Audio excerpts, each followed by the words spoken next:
ചെറിയൊരു വട്ടമിടുന്നു. അതിനുശേഷം റാ, അതിവിടേക്ക് വളച്ചു താഴേക്ക് വളച്ച് ഇതുപോലെ എഴുതുന്നു. അതാണ് ഉ. മുകളിൽ മുട്ടിക്കാതെ ഇതുപോലെയാണ് സിംഗിൾ ലൈനിൽ ഉ എഴുതുക. ഇനി ഊന്നെഴുതുമ്പോൾ ഇതുപോലൊരു ചിഹ്നം കൂടി ചേർക്കുന്നു.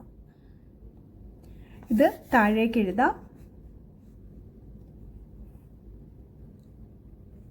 ഓ, ചെറിയൊരു വട്ടം, അതിനുശേഷം ഒരു റാ, ലെഫ്റ്റ് സൈഡിലേക്ക് വളച്ചു താഴേക്ക് വളച്ച് റൈറ്റ് സൈഡിലേക്ക് ഇതുപോലെ നിർത്തുന്നു.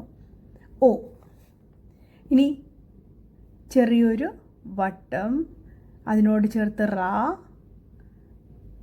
ഇതുപോലെ വളച്ച് നിർത്തുന്നു.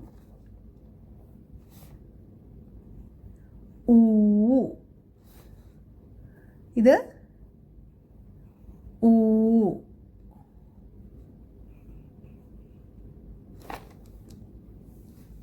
അടുത്തത് റ്.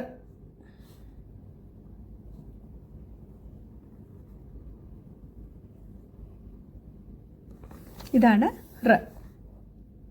ഒന്നുകൂടി നോക്കൂ.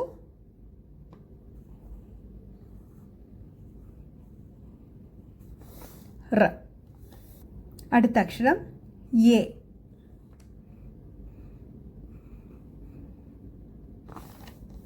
അതായത് ഒരു കുഞ്ഞ് റാ എഴുതുന്നു, നീട്ടി വരയ്ക്കുന്നു, മുകളിലേക്ക് അവിടെ നിന്നും താഴേക്ക് പിന്നീടൊരു വലിയ റാ കൂടി എഴുതുന്നു.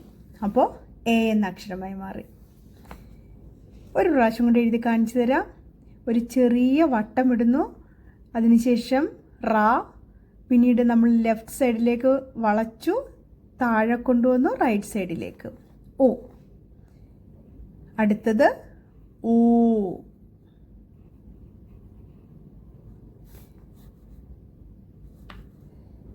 അടുത്ത അക്ഷരമാണ് റ്.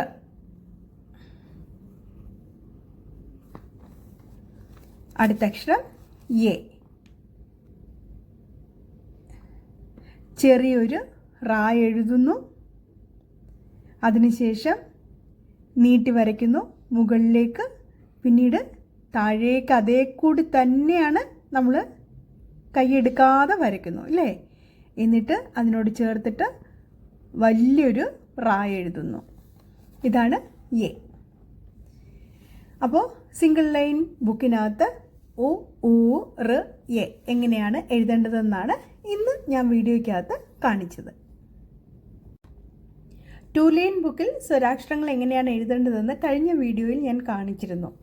അ, ആ, ഇ, ഈ. ഇനി നമുക്ക് ഉ എഴുതാം.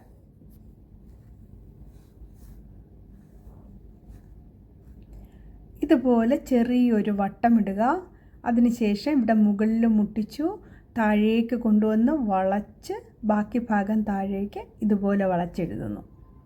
ഇതാണ് ഉ. ഊന്നെഴുതുന്നത് എങ്ങനെയാണ്? ഊ ആദ്യം എഴുതിയതിന് ശേഷം ഇതുപോലെ ഒരു ചിഹ്നം ഇടുന്നു. ഇത് ഒരു പ്രാവശ്യം കൂടെ കാണിക്കാം. ഓ.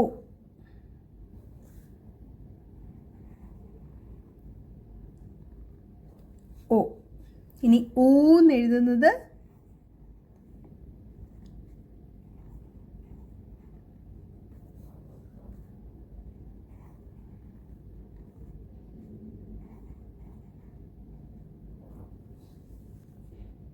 അടുത്തത് റ് എന്ന അക്ഷരമാണ്. മിഡിൽ ഭാഗത്ത് നിന്ന് തുടങ്ങുന്നു, അതിനുശേഷം താഴേക്ക് ഇതുപോലെ വളച്ചു ഇതുപോലെ വളച്ച് മുകളിൽ ഇങ്ങനെ ചേർക്കുന്നു.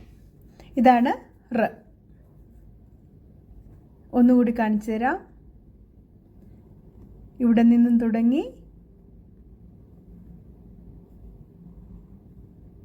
ഇതുപോലെ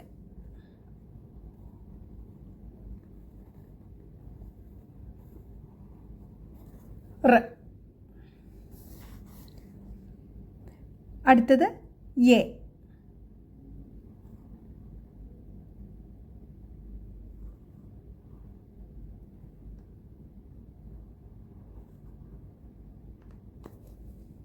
ഇതുപോലെയാണ് എ എഴുതുക. ഒരു കുഞ്ഞ് റാ എഴുതി അതിനുശേഷം നീട്ടി വരച്ചു, പിന്നെ മുകളിലേക്ക്, അവിടെ നിന്ന് താഴേക്ക്, അതിനുശേഷം ഒരു വലിയ റാ അതിൻ്റെ കൂടെ ചേർത്തെഴുതി. അപ്പോൾ എന്തായി? എ. ഒന്നുകൂടി നോക്കൂ. ചെറിയ റാ നീട്ടി വരയ്ക്കുന്നു, മുകളിലേക്ക്, അവിടെ നിന്നും താഴേക്ക്, അതിൻ്റെ കൂടെ ഒരു റാ കൂടി ചേർത്തു. അപ്പോൾ എന്തായി? എ. ബാക്കി അടുത്ത വീഡിയോയിൽ ഞാൻ ഉൾപ്പെടുത്താം. വീഡിയോ ഏവർക്കും ഇഷ്ടപ്പെട്ടുവെങ്കിൽ ലൈക്ക് ചെയ്യുവാനും ഷെയർ ചെയ്യുവാനും സബ്സ്ക്രൈബ് ചെയ്യുവാനും മറക്കില്ലല്ലോ. നന്ദി, നമസ്കാരം.